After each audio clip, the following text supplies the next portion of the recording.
I want to take this opportunity to introduce our keynote, if I may. Dr. Marc Lamont Hill is one of the leading intellectual voices in the country. He's currently the host of BET News, The Griot, Al Jazeera Upfront, and the Coffee and Books podcast. An award-winning journalist, Dr. Hill has received numerous prestigious awards from the National Association of Black Journalists, GLAAD, and the International Academy of Digital Arts and Sciences.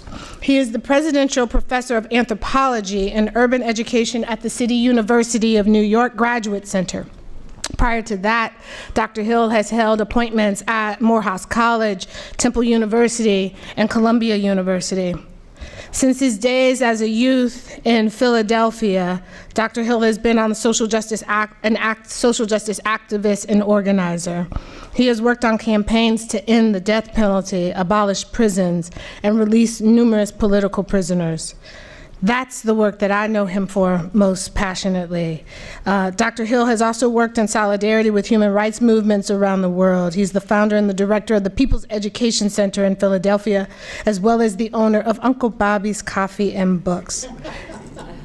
Ebony Magazine named him one of America's most 100 influential Black leaders. He's the author of 8 books, many of which are in the foyer there for you to purchase, including the award-winning Beats, Rhymes, and Classroom Life, Nobody, Casualties of America's War, On the Vulnerable from Ferguson to Flint and Beyond, We Still Here, Pandemic, Policing, Protest, and Possibility, Except for Palestine, The Limits of Progressive Politics, and Schooling Against the Prison. Dr. Hill holds a PhD with distinction from the University of Pennsylvania. His current research and writing explore the relationship between race, culture, politics, and education in the United States and the Middle East. I have to say, by the looks of this room, y'all happy to see Dr. Hill. We're happy to have you here in Cleveland, sir. And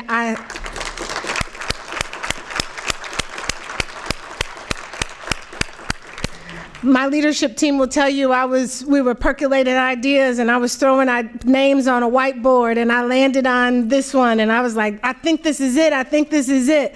And I wasn't really sure if it was it until the people got mad. They got big mad when they found out I was gonna have them. And so I'm so honored that you would come to Cleveland and be with us today. Please join me in welcoming Dr. Marc Lamont Hill.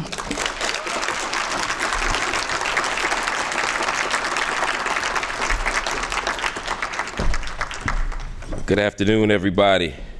Good afternoon. Peace, everybody good? Where I come from, we say free the lamb. There we go. It's such an honor to be here with y'all this afternoon as we talk about some of the most important issues going on in the world today. And I don't take it lightly, Professor, that you all invited me here. And I don't take it lightly that you all organized this event, because we're at a moment where freedom talk is being marginalized. We're at a moment where free speech is being silenced, where things that should be considered basic tenets of democracy are being criminalized. But that's always been the case. And yet we continue to struggle. We continue to fight. We continue to engage in deep study. By the way, that means y'all go out there and grab them books out there. We ain't just gonna talk and feel good. We're gonna do deep study. You know what I mean? Sharice Burton-Stelly has a book called Black Scare, Red Scare, Theorizing Capitalist Racism in the United States. We did a deep conversation about this maybe 3 or 4, 5 months ago, but I've reread the book and I need to reread it again. So if y'all get that book, that helps you make sense of this moment. And as we think about our freedom dreams, think about this one, by the way. This isn't the bookseller in me. This is just me loving these books. Radical Reparations, Healing the Soul of a Nation. I haven't read this one yet, but I've read everything that Marcus Hunter has written, and it's all brilliant. So please make sure that and he from around the way.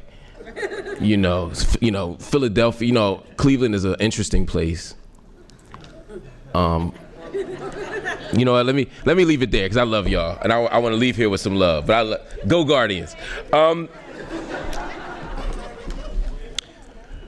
when we talk about building community together, when we talk about social justice, when we talk about creating a freedom dream, we have to think about this in the context of the moment that we're in. And we are in a moment that is incredibly dark. There's plenty of reason for despair. There's plenty of reason for frustration. Every single day when you turn on the news, you see more and more evidence of how frustratingly violent this white supremacist, imperialist, patriarchal nation is. But also that it's not alone, that we're in a moment where the most vulnerable people around the world continue to be made more vulnerable. We're at a moment where mass incarceration and the logic of incarceration becomes the dominant way that we navigate this world. Our response to problems is to lock them up.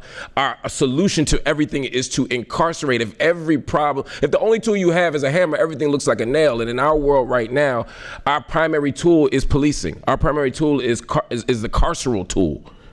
And so we keep building bigger and bigger and more extravagant prisons at the same time that we shrink and deplete and empty and destroy public education. And then we have institutions like the university, which are designed to be bastions of free speech. What we see in this room should be normal. But instead, the modern university becomes more and more like a multinational corporation. University presidents become more and more like CEOs. You see more and more casualization of labor. You see more and more adjunctification of the profession, which basically means people are getting overworked and underpaid. Tuition payments are going up and the deliverables are going down and the curriculum don't match our needs. We see not just the faculty, but even more importantly, the staff, the security guards, the people in the lunchrooms, the people who clean this place, having their labor more and more undermined by the violent machinery of modern capitalism or late capitalism. So our world is becoming increasingly violent. Our world is becoming increasingly frustrating at a moment where we should be becoming more civilized and more mature and more understanding of certain values. We continue to see Islamophobia rise. We continue to see anti-Semitism expand. We continue to see ableism. We continue to see a world where rape culture has been normalized. This is our backdrop. And I know this isn't a motivational speech just yet. But there is a way out. There is a possibility for how to repair this world. I think about Martin King on April 3rd of '68. When he talks about taking a kind of panoramic journey through history, and he talks about the various places he could be. He says he could be at Mount Olympus with Plato, Aristotle, Socrates, Euripides, and Aristophanes as they assemble along the Parthenon. He talked about potentially being at the Church of Wittenberg with his namesake Martin Luther. He talked about being with a vacillating president, alluding to Roosevelt. He talked about all of these moments in history and said that despite the ability to be at any moment in history, I would choose this one right here in 1968. He said, some people say that's a strange statement. He said, no, but despite the darkness, he said, only when it is darkest can you see the stars. And we are at a moment of extraordinary resistance. We are at a moment of extraordinary mobilization. We ain't there yet, but we are getting there precisely because of the darkness of this moment. And so events like this become even more critical. They become even more necessary. But what do we do in those moments? What I'm going to talk about for just a few minutes, I'm going to take some questions, is how to do that. How do we build the world that is not yet? Well, I think it has to begin with the imagination. It must begin with the imagination. We must be willing to imagine worlds that are not yet.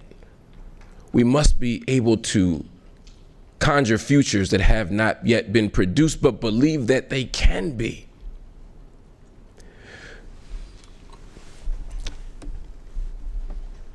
we tend to scale down our dreams. We tend to, in the struggles of everyday life, focus on the practical and the pragmatic.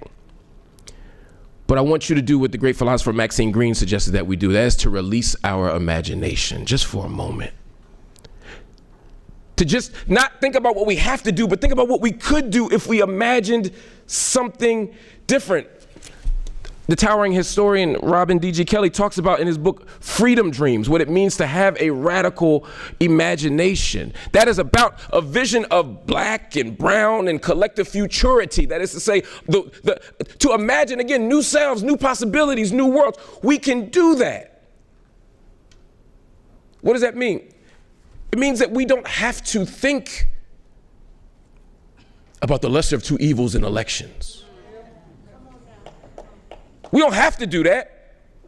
It doesn't mean we don't recognize the urgencies of the moment, but it means that we don't have to be locked there. It means we don't have to think about two-state solutions. We can imagine a world where we don't have violent apartheid ethno-states. We can imagine new selves. Let me put it differently. Think about Howard Thurman. Y'all know Howard Thurman, the towering mystic and theologian out of Morehouse College. In the Growing Edge, he talked about, he's a Christian, so he's talking about Jesus. They're big on that. Their thing. And he said we should never scale down our dreams to the level of the events that are our immediate experience. He said, we don't have to be prisoner of the event. He said, just as Jesus was not prisoner to the events of the cross, we do not have to be prisoner to the events of our lives. Translate that into a secular context, or for us heathens, translate that into this political moment and say this. It means that we don't have to be prisoner to an election cycle. We don't have to be prisoner to a Democratic Party. We don't have to be prisoner to a thing that says we need to get minimum wages up. We need to get living wages up. Imagine dismantling this very capitalist structure that consigns people to social marginality and social death. Let's dismantle the whole thing. That's what the radical imagination is about. It's imagining new futures and new possibilities that are not prisoner to the event. Let's not think about building warmer and fuzzier prisons. Let's struggle to abolition. This is what it means to build community. We have to dream together. And our collective freedom dreams can't be linked up purely in our own liberation. I can't just be up here freedom dreaming about reparations, although we must. How can I do that and not think about the Congo? How can I do that and not think about Sudan? How can I do that and not think about Gaza? How can I do that and not think about Iran? How can I do that and not think about Lebanon? We have work to do. And that work is bound up in a radical imagination.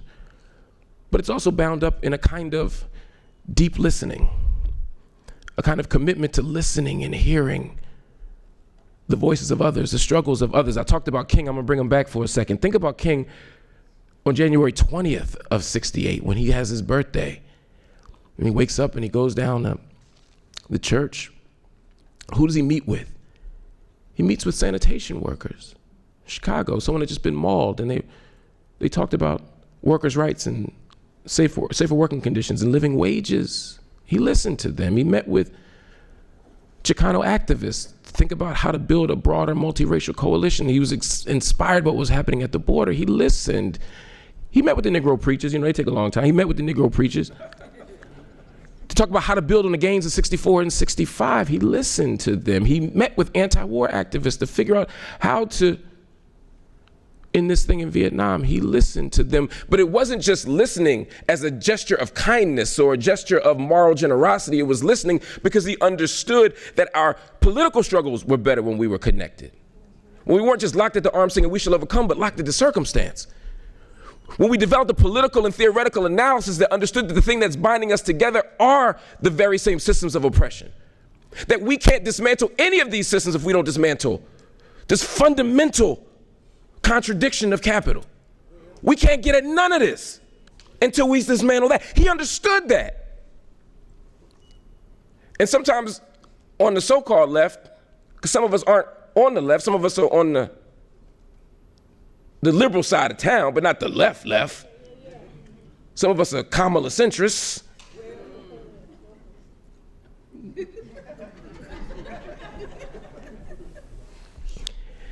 And we're often not connected, or we are connected with sympathy, but not at the analytic level or at the action level. I'm gonna tell you what I mean. I'm gonna say it different. Like, I used to work at Fox News many, many years ago on the visiting team. And yeah, look, I made some, mistakes in my life. But I remember every Monday they had a meeting on the 5th floor of that Fox News. But I was never invited to this meeting. It was at 11 o'clock on Monday. They would tell me to go to the 4th floor. But on the 5th floor, they would have these meetings and they would talk strategy. And the reason I knew they were having these meetings was because when I would debate Bill O'Reilly at night, or I would debate Sean Hannity at night, or I would debate so-and-so in the morning, they'd all have the same talking points. They don't have the same one-liners, the same false 120% of black people are in prison, The average black woman has 3 kids, 4 baby daddies. Stuff that don't even make sense. But they would say it with such conviction and such passion. And they all had the same points because they organized. Then when you walk in that room on the 5th floor, there would be people who were identifying with the right because they were conservative on what, guns, whatever that means, right? They believed that the Second Amendment meant the right to have as many guns of any size, of any sort at any time, right? And then others didn't care about guns. They were pro-lifers. They were committed to undermining the reproductive freedom and liberation and autonomy of women. Some were creationists. They just didn't believe in dinosaurs. They were just like, look, not in my history book. There were others. They really didn't believe in dinosaurs. The wildest shit you've ever heard. Forgive me. But the point is, I would watch them laugh at the evangelicals. I'd watch the evangelicals laugh at the pro-lifers. I'd watch the pro-lifers laugh at the creationists. But they still organized together and they built together for a common goal. And they were willing to wait weeks and months and years and decades to have their goals accomplished because they were willing to connect even if they didn't agree on everything. Now, I'm not saying that we should agree with everybody all the time, but there are moments where we have to have strategic alliances. There are moments where we have to have a bigger political vision than at this moment. And too often we don't. And so listening is also about strategy. That was King's point. Listening is also, though, about understanding what America is, what America is supposed to be, and what America has the capacity to be, as well as what it doesn't.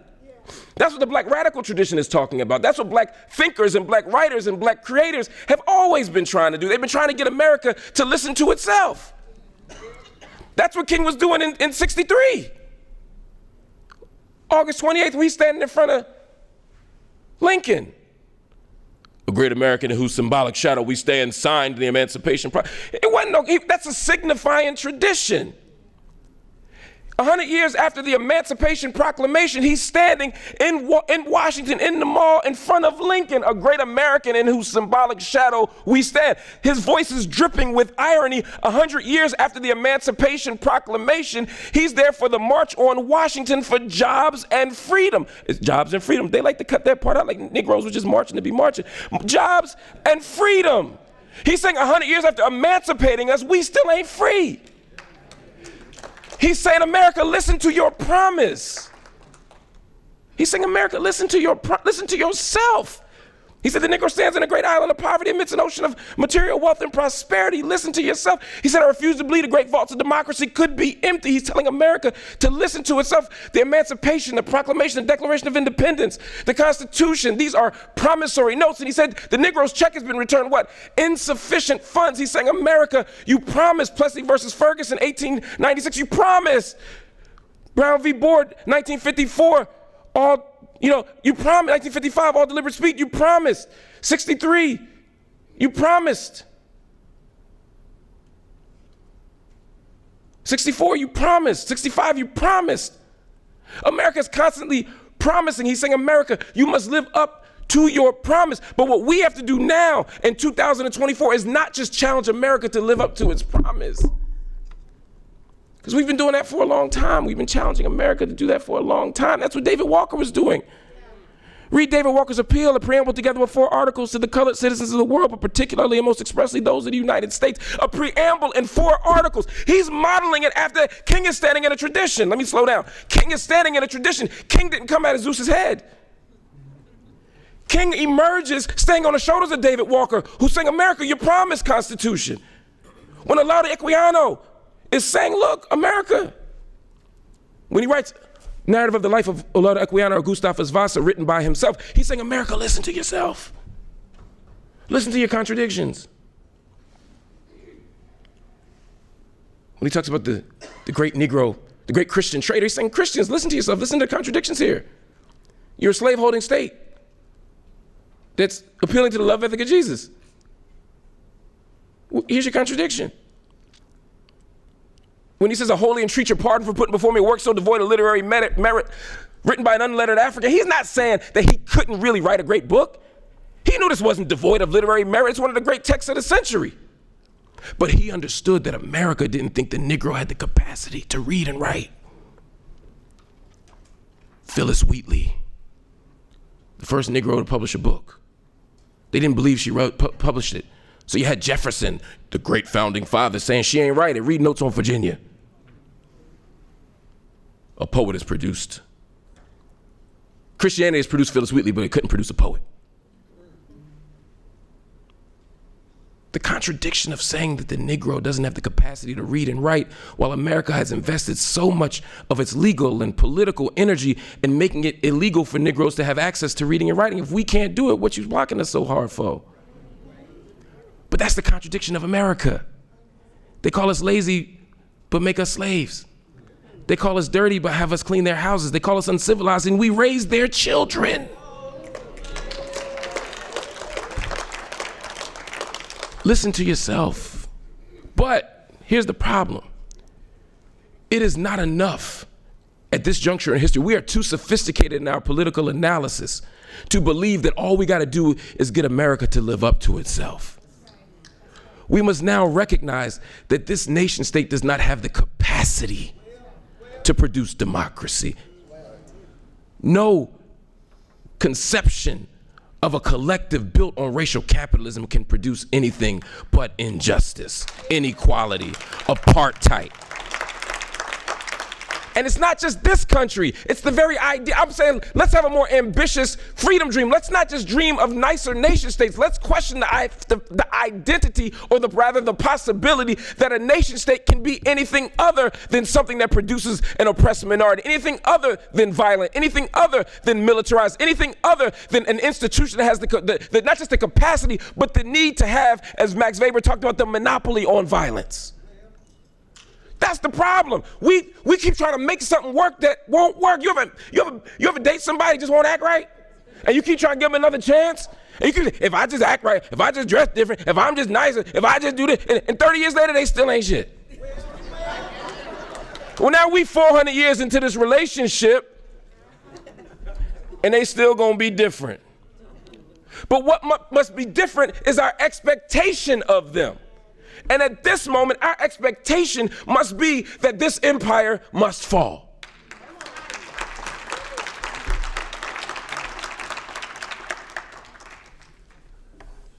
How do we do that? This is really a question better prepared for Sharice Burton-Stelly.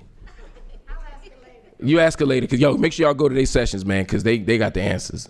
Sway.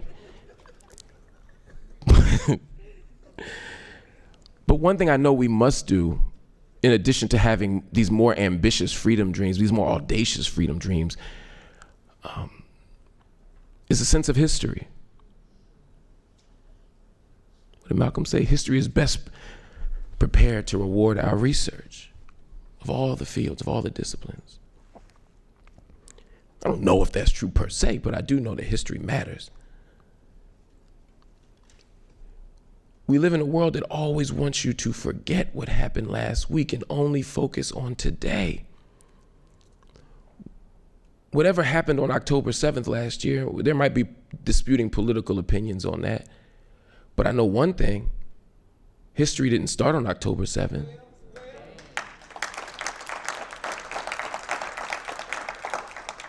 I know when I see what happened in Gaza, I don't see it as simply an act of violence. And let me be clear, not out of political correctness or respectability, it's my sincere belief. I don't believe in the harming of children. I don't believe in the kidnapping of innocents. I do not believe that civilians should be killed. I don't. I also don't believe that Gaza should be an open air prison.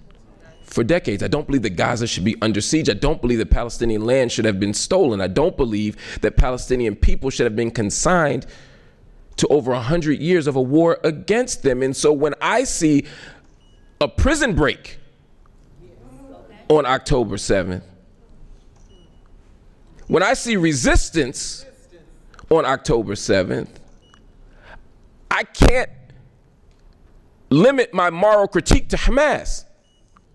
I must also ask the question, what kind of conditions have been produced that lead to the Hamases, that lead to the Nat Turners? We don't start there,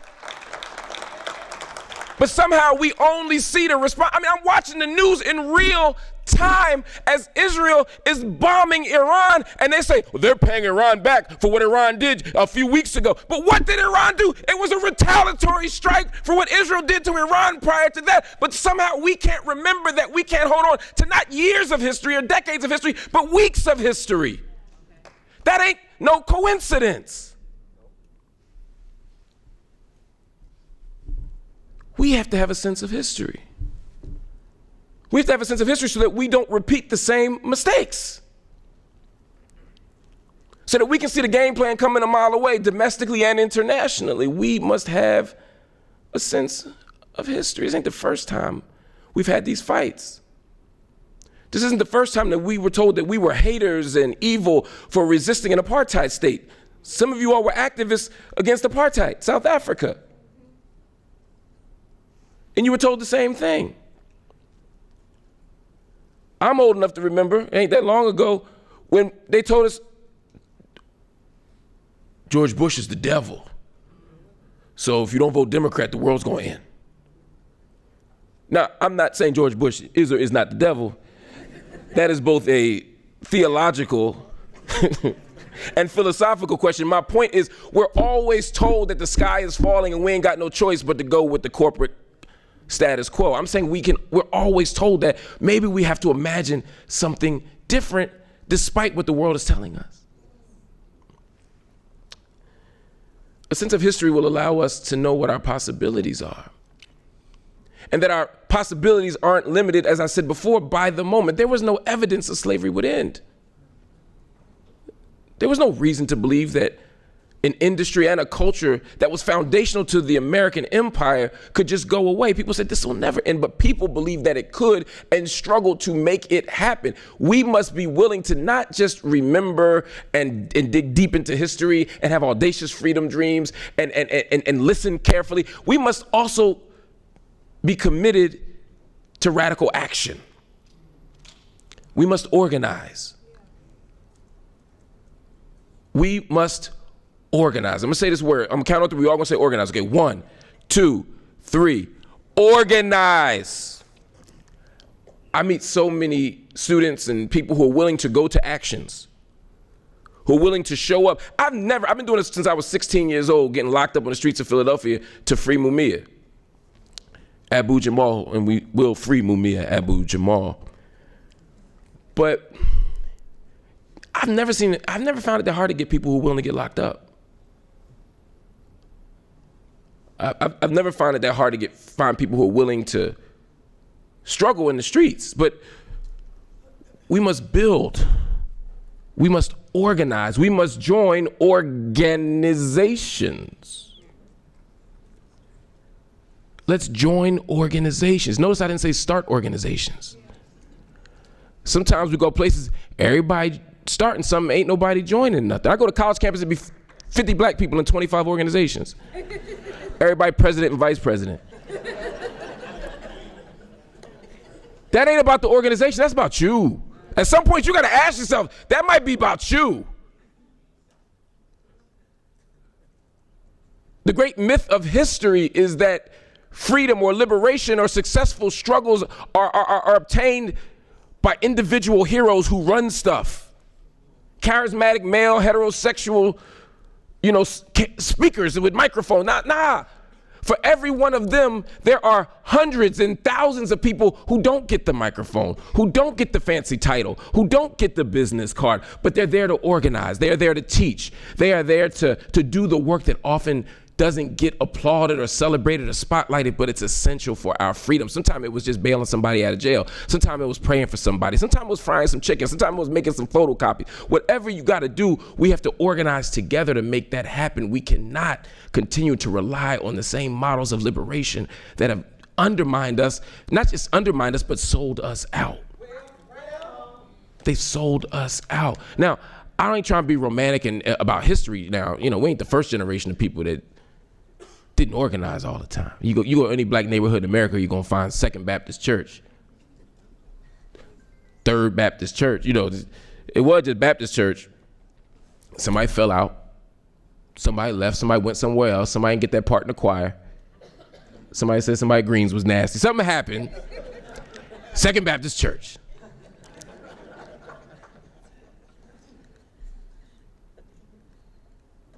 But the lesson here is to learn from our history, not to repeat it. Let's be better to each other. Let's build organizations that are essential. Now, sometimes we do need new organizations. I'm grateful that there are Dream Defenders. I'm grateful that the African People's Socialist Party developed when I was coming up. We didn't have one. We didn't have that movement. I love seeing the lost voices emerge out of Ferguson. There are organizations that needed to be built and will continue to need to be built. When Malcolm developed the OAAU, that was necessary. When he built Muslim Mosque Incorporated, it was necessary. But everything y'all doing ain't necessary. Everything I'm doing ain't necessary. Everything we doing ain't necessary. Let's try to build together. But also the question is, not just do we join organizations, but once we join those organizations, what kind of organizations do we want to join? I'm gonna join the campus NAACP. Okay. But what kind of NAACP we talking about? We talking about a neoliberal NAACP? We talking about the NAACP that stand in front of Trump Tower trying to get their picture taken? We talking about a wealth building NAACP? Or we talking about a 1909 Ida B. Wells Barnett NAACP? We talking about a W.E.B. Du Bois NAACP, a lynch stopping, freedom of chasing, Africa affirming NAACP. Who do you want to be? These are the questions we have to ask ourselves as we do the work in this world. Let us build. Let us organize. Let us struggle together. But let us recognize that if we do this work, our liberation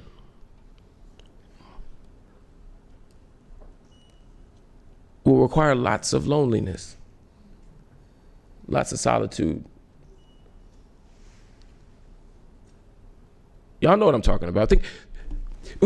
I remember as an activist, I remember Gennaro Wilson. We struggled to get Gennaro Wilson free in the early aughts. He was a young black boy in Georgia who had been convicted of a crime that he didn't commit. And it was a statute we needed to change. And the lawmakers knew that he wasn't guilty, but they didn't want to change the law because it was bad politic. It was impolitic. It would look bad. And they told me that directly. Look, he shouldn't be in jail, but if I advocate for this, I might lose the next election.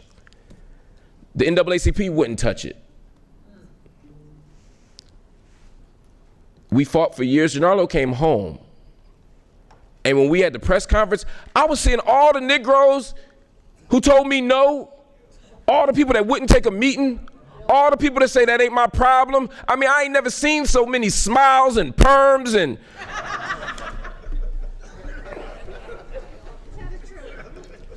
let me stop. Look, I'ma just say, people will show up to the finish line.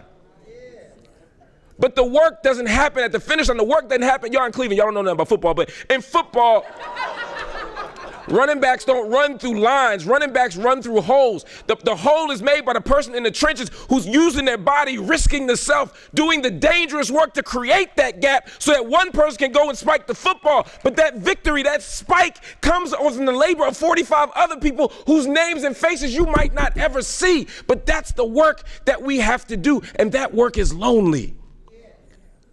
Well, Malcolm,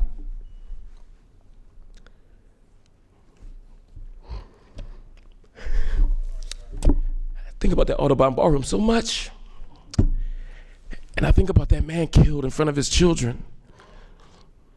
And I think about how few people were there with him.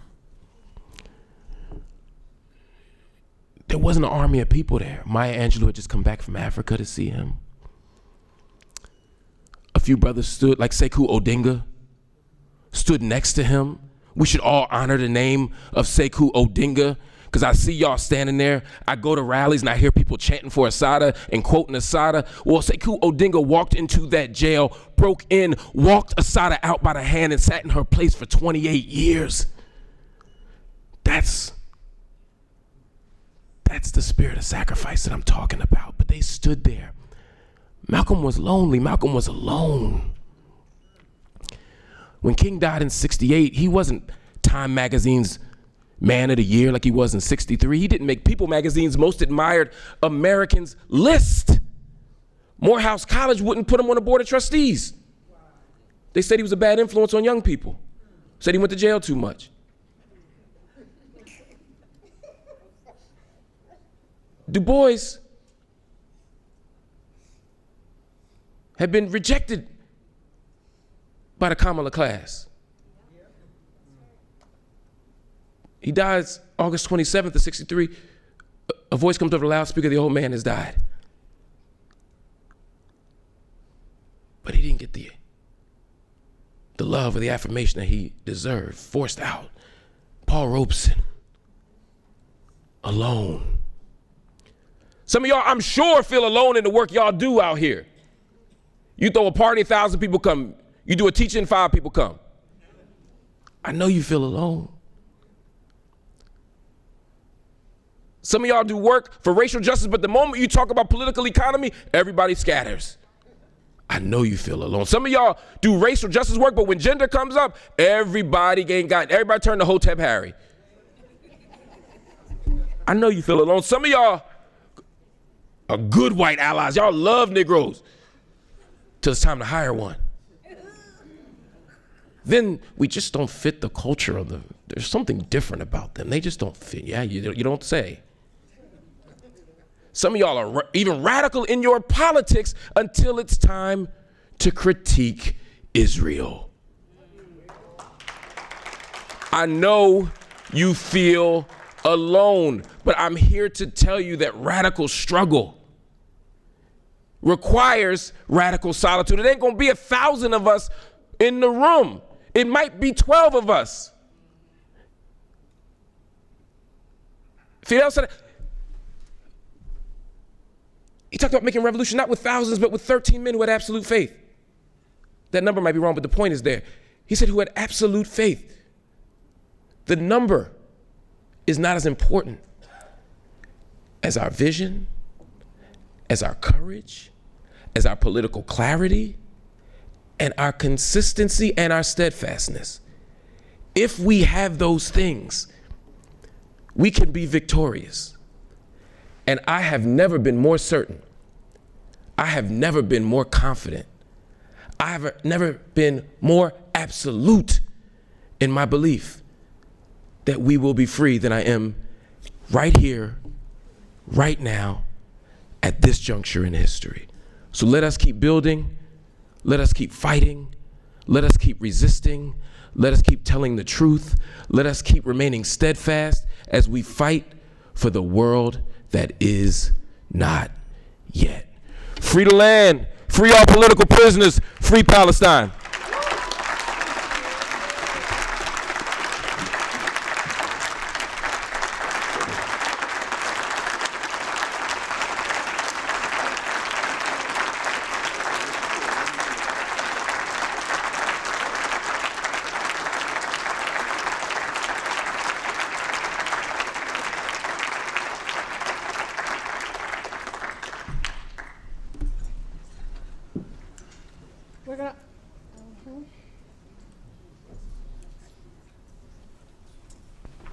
we're going to open the floor to Q&A.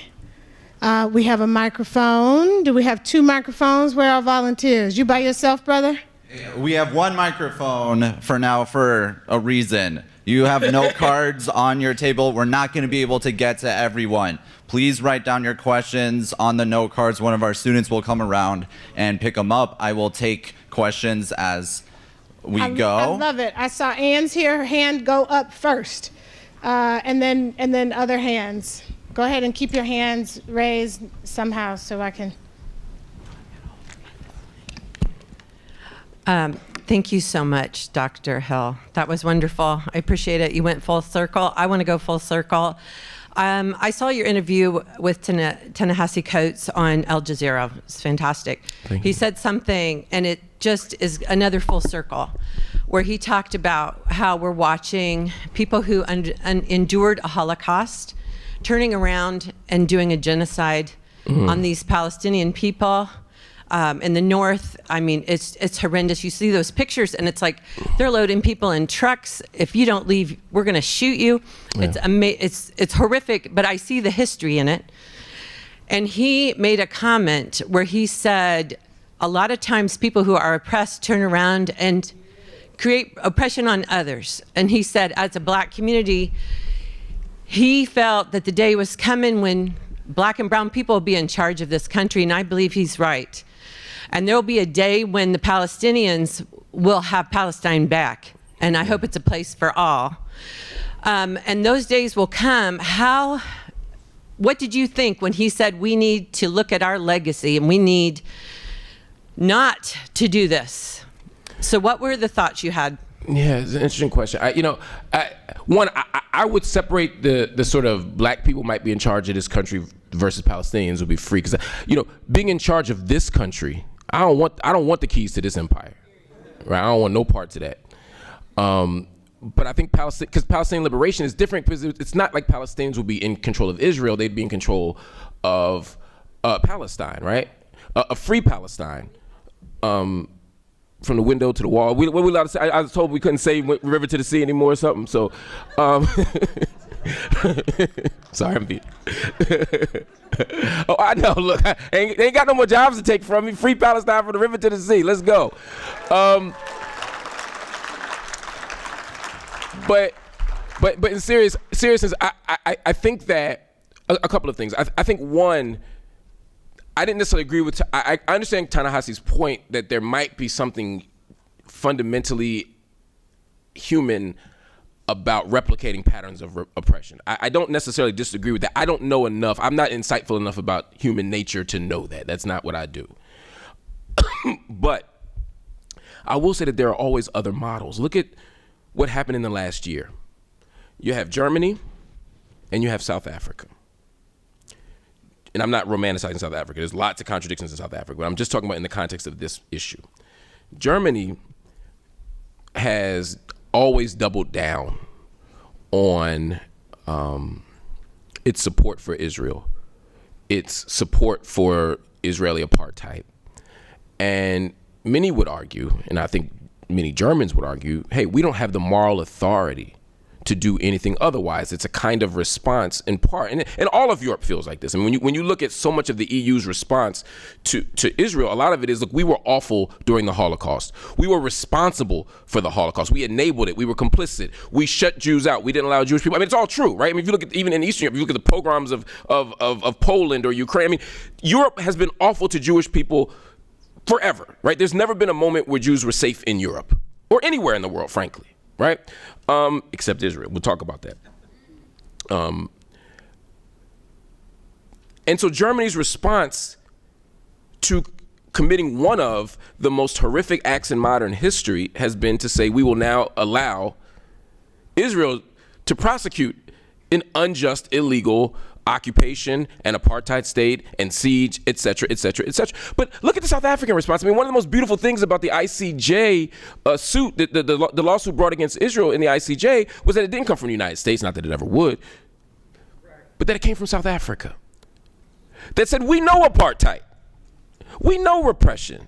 And our response to it is not to enable the victim to become victimizer, but to say we're going to fight for a world where no one is victimized. That's a different moral lesson. And again, lots of contradictions in South Africa.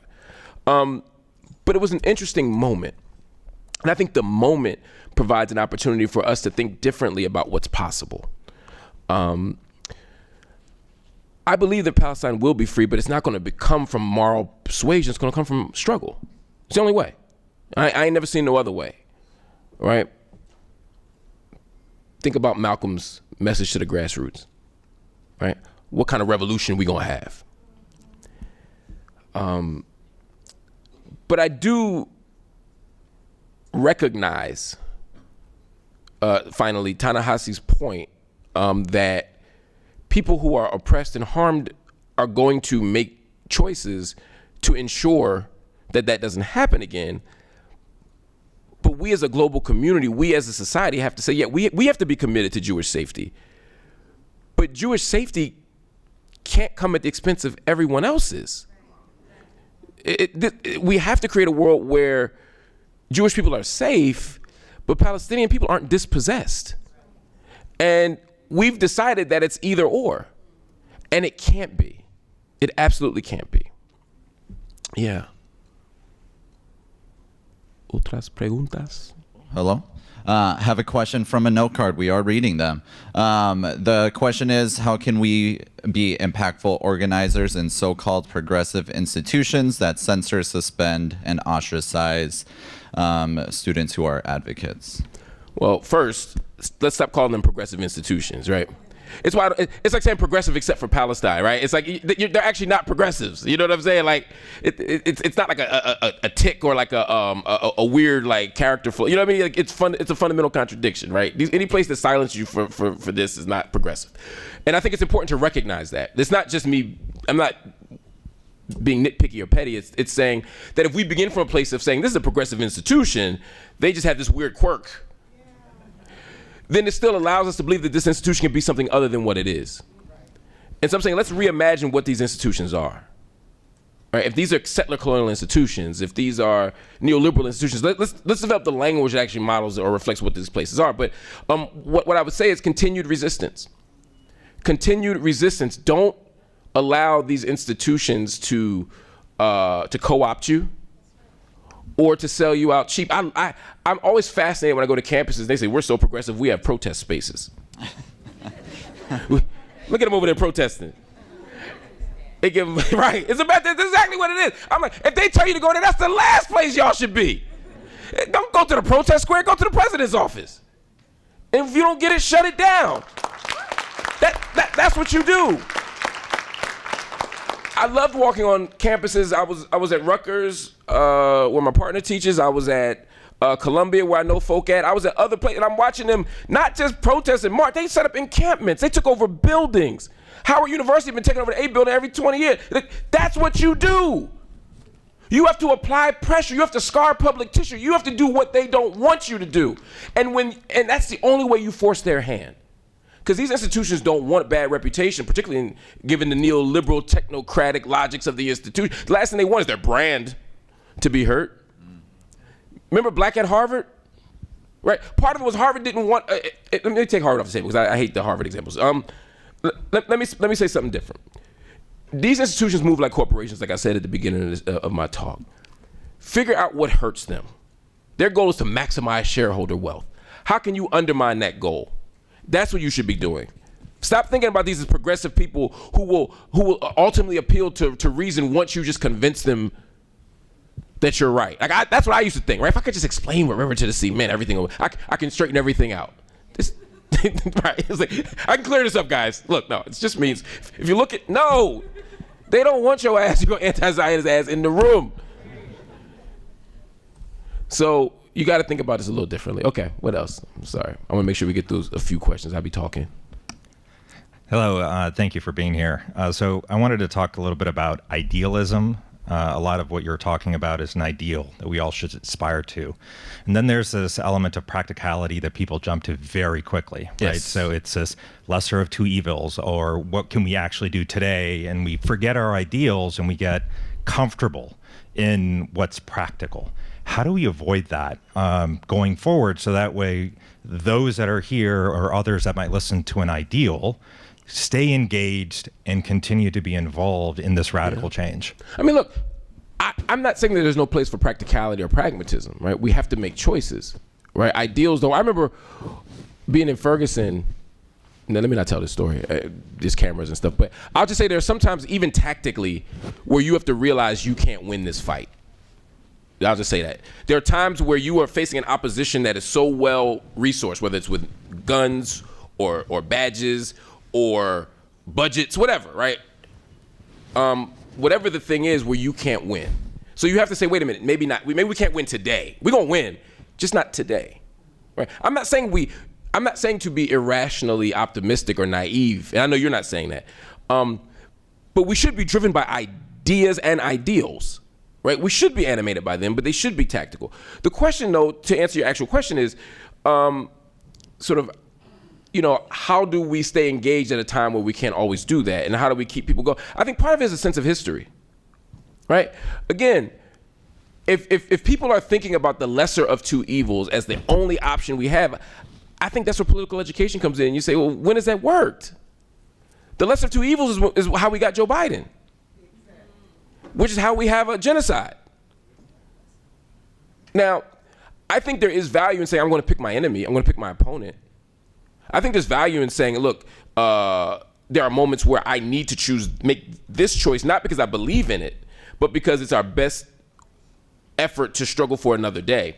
I get that, but that becomes the excuse to do the status quo every single time. That's my point about the George Bush thing. That was my point, right? Mehdi Hassan and I had this debate yesterday. He's like, but Trump poses such an existential threat that this is the election where you have to just make the practical choice. And I'm like, when in history have we been told, this is the election where you don't have to make the practical choice, where you can vote your ideas, right? That's what I'm saying. They told us George Bush was that. They told us Reagan was that. They told us George Senior Bush was that. They told us Nixon was. I mean, there's never been a moment where they said, now's the time for a third party. Now's the time where y'all can actually vote your conscience. Now that's never happened. I'm not here to tell you who to vote for or how to vote. I'm just saying history might equip us with some stronger rejoinders to the claim that this particular moment in history is so incomparable to any other that we have to choose the status quo just this once. I'm just saying history might do, and that goes with all these other things, right, that we could talk about. I think the other thing is, to me, it's about playing a long game. I think about how, as a journalist, we almost didn't want to bring on people during election interviews, even as recently as 10 years ago, who talked about defeating Roe v. Wade. We said this is a closed matter. Roe v. Wade is Roe v. Wade and it ain't gonna change. So why are we inviting these nut cases on, these nut jobs on? And while we were calling them nut jobs, they were taking over state houses. While we were calling them nut jobs, they were organizing. While we call them nut jobs, they were building things like Moms for Liberty, Mothers for Liberty. What's it called? Moms for Liberty? Yeah, they were creating all these organizations, doing all this grassroots work to take over our education system, to take over women's bodies, to take over all these things. So that, as the quote that's often misattributed to Nelson Mandela goes, like, it's a thing always seems impossible until it's done. That's how the right organizes and works and meets on the fifth floor. History shows that we can reach these impossible goals. Just maybe not today. But we have to hold on to the radical freedom dream. That audacious belief that we can produce a world that is not yet has to guide us in that action. And history again shows that when we do that, we can be victorious. And when we've been victorious, it's never happened other than by doing that. And those two things are both important to understand, I think. Yeah. I think my brother here. Okay. Yes, sir. Oh. Assalamu alaikum. Thank you for taking my question. One of the biggest selling points from Israel has been the fact that Hamas is using human shields and justifying them being able to drop bombs on communities, buildings, women and children, hospitals, etc., because of human shields. Well, it's finally coming out that Israel is doing the same thing. They have admitted through certain soldiers that they actually take the Palestinians, put them in uniforms of the Israel and then have them walk towards any place where they think the opposition will be, and then they shoot the Palestinians that have the uniforms of Israeli, which is human shields. And they said people began to be able to determine from Hamas that they're not really Israeli soldiers because the young Palestinian boys didn't have boots on. They had tennis shoes and flip-flops. I just wanted to get your comment about that. Yeah, so there's a big, first, the evidence that Hamas uses human shields has never been substantiated. I have yet to see a study. There was one thing that an international organization that was funded by Israel showed to prove it, and their proof was all of the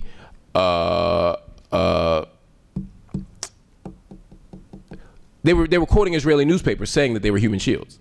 So there was no actual investigation. There was no actual evidence of this. But that said, if there is evidence that Hamas is using human shields, I'd love to see it. But so I don't begin by conceding the point. I wouldn't even say, well, Israel does it too. I'm saying I don't know that Hamas does that. I'm open to be persuaded. I'm not romantic. I don't have some naivete around Hamas. They're not above critique. I have significant criticisms of lots of organizations. It's not my particular job or interest to tell Palestinian people how to resist or to criticize their modes of resistance. So I don't do that. But what I will say is I ain't seen no evidence of Hamas using human shields. Number two, even if they did, that does not absolve you of your duty and responsibility to not kill children. If I say,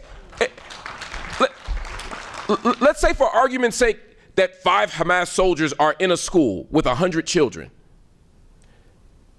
and they're using the children as human shields, Israel's argument fundamentally is, well, I mean, look, Hamas is surrounding these 100 children, so it's their fault I'm about to blow up these 100 children. You could also not blow up the 100 children, right? And here's the thing, ask any pro-Israeli person this question. And I've asked them this, I've never gotten a good answer. If those 5 Hamas, I'm sorry, one more thing.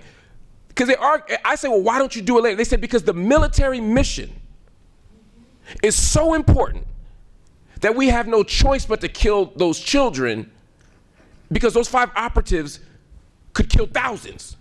And so it's our reluctant obligation to do this, right? Is there no other way around it? No. So then I say, well, what if there were 100 Israeli children in that school with those 5 Hamas operatives? Would you still blow up the school? Because they could kill thousands more. And these operatives have to be killed right now. That's your argument, right? No matter what's going on, you have to do this, because that's what the Israeli argument has been. Israeli military has been animated by 2 themes: purity of arms and restraint, right? That's been the narrative since forever, since the Haganah became the IOF, right? You ever notice that they call themselves the Israeli Defense Force? What army? Everybody's got an army. Theirs is a defense force, as if they're not engaging in offensive actions. This is a fascinating reframing, right? There's a reframing that the state of Israel does that makes it unique at the same time that they're resisting the idea that they're being treated uniquely, right? We have a right to exist. I'm taking the long way, I don't care no more. Do you accept, you ever notice everybody, do you accept Israel's right to exist? That's the first question. It's like, we can't even talk unless you accept Israel's right to exist. What does that mean? What does that mean? What they mean is, do you accept Israel's right to exist as a Jewish state? Which means you accept Israel's right to exist as an ethno-state that grants rights to some versus others. Because no nation has a right, does America have a right to exist?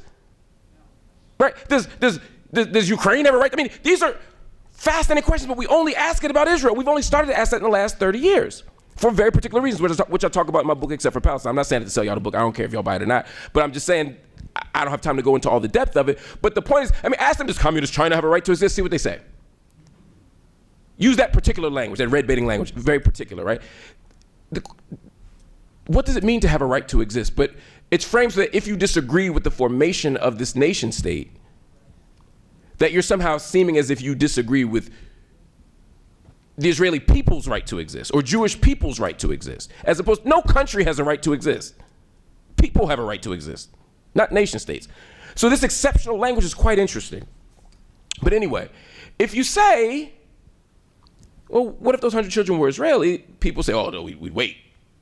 Well, then we're beginning from a premise that you believe the Palestinian children aren't worth as much as Israeli children, which is the fundamental problem. When you look at all the data, all the studies, the Israeli military absolutely has engaged in disproportionate force, indiscriminate force, and numerous war crimes. For all the mukhabarat in the room, all the informants and such, yes, Hamas has committed war crimes too. Yes, the PLO has committed. I don't dispute that, right? I just ain't talking about them right now. I'm talking about Israel. The use of, for example, the 85%, no, let me not say that number.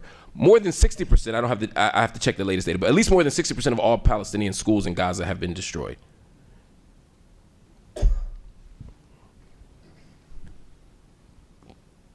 They've been used as shelters. You can't just bomb shelters. You can't bomb masajid. You can't bomb mosques.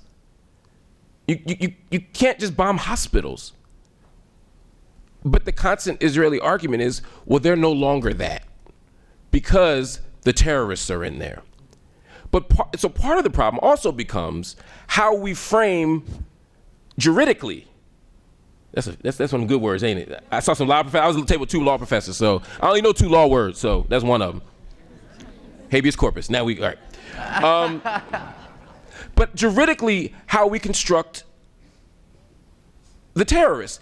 In the context of the Middle East, we say the United States defines the enemy combatant as anybody.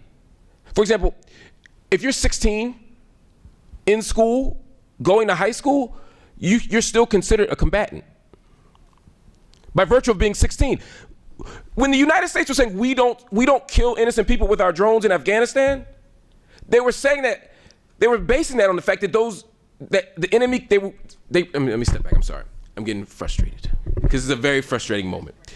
They say we only kill enemy combatants, but who gets defined as an enemy combatant? If every male from Afghanistan over 16 years old is by definition a member of the Taliban, then yeah, you're killing everybody. You get what I'm saying? So they cast such a wide net. So when over 100 journalists have been, I've lost 10 colleagues at Al Jazeera who I know since October, and they've killed hundreds. But I'm saying of journalists. But I'm saying just in my office, in my bureau, have been killed, and they say, well, they were connected to Hamas. Here's the thing. Hamas was democratically elected in 2006. They are the government. Now, they haven't had an election since. Just hear me, right? They haven't, I'm not defending Hamas's mandate. What I'm saying is Hamas is the ruling government. So if I work for state TV as the weatherman, I have a Hamas affiliation. Right, so it would be like going to LA in the black neighborhood and saying, or Chicago, and say, we can arrest or kill anybody who has a gang affiliation. And then say, well, I saw Marcus at Thanksgiving at a table with a member of the GDs or the vice lords. That's literally what they do in Cuyahoga County, right here, and they do it in California, right? So they cast such a wide net. Who ain't got a cousin that did something? Or a brother, or an uncle? My brother's locked up right now. When he comes home, they can say, well, Marc's been cavorting with a such and such, so now he's affiliated. This is literally how wide the Israeli military casts a net for Hamas. So if you work for an UNRWA school, they say you're Hamas affiliated. That's all the public schools. You work in a hospital, you're Hamas affiliated. So then when they kill when they blow up a school and they kill 25 people, for example, they say, well, they were all involved in terrorist activity. When they may have just been in the library studying, but they're 16. And so they're enemy combatant age. And in the eyes of the Israeli state, they're now death eligible. This becomes the framework for them saying, we're not using human shields, we're not committing war crimes, we're not violating. Although we say, look at Al-Shifa Hospital from the beginning. They invaded a hospital and they said, well, we found tunnels down there. Yes, the tunnels were built in the mid-1980s by Israel. Tunnels doesn't make it illegal. The international standard for a hospital no longer being a safe zone is so high. The burden is on Israel, not on Hamas, not on the Gazan government to prove that the hospital's still a hospital. They got to prove that it ain't. And they went through there and all they found was some dates, a pair of handcuffs, and like 2 guns. I got more shit in my basement than that was in a Shifa hospital. It didn't justify doing this. And then they say, well, blame Hamas. Y'all voted for them. First of all, they haven't been elected since 2006. Half the population is under 18. But also, now we can punish people for who they voted for. That's the same argument that Osama bin Laden made after 9/11, that all American people were susceptible to death and that blowing up the towers was okay because you voted for this imperialist government. We rejected that argument as a general public, right? People said that's disgusting. You can't kill innocent people for how they vote. But that's exactly what we're saying is happening in Gaza right now. But now somehow it's different because it's us. This becomes the problem, and we've normalized it as a nation. We've accepted this as a dominant logic. We don't question this. We say, oh, they've been fighting forever. No, they haven't. They say, oh, this is a religious dispute. No, it's not. Oh, it's complicated. Everything is complicated. But in other ways, it's not. This is a very traceable and datable struggle between an indigenous population and a group of settler colonizers who have taken over their land and repressed them. So for all the people snitching, I see y'all, some of y'all not clapping and taking notes. That's cool. When you put it in the student paper, I don't care. But just please understand that at the end of the day, what we want in this room, what I want in this room for sure, and I know other people do too, is justice. That's all I want. Just justice. So for me, justice is a world where Palestinians are free and have self-determination. Stop using that language of human rights. Where Palestinians have freedom, dignity, safety, but self-determination. And that self-determination should not and will not come at the expense of Jewish people. But something's got to give. Something's got to change. There has to be some systemic change. Not just over there, everywhere. And that's the world that we're going to fight for. I think that was all the time we got. I'm way over. I apologize. And I will see you all hopefully sooner than later. I love y'all. Peace. Just went on.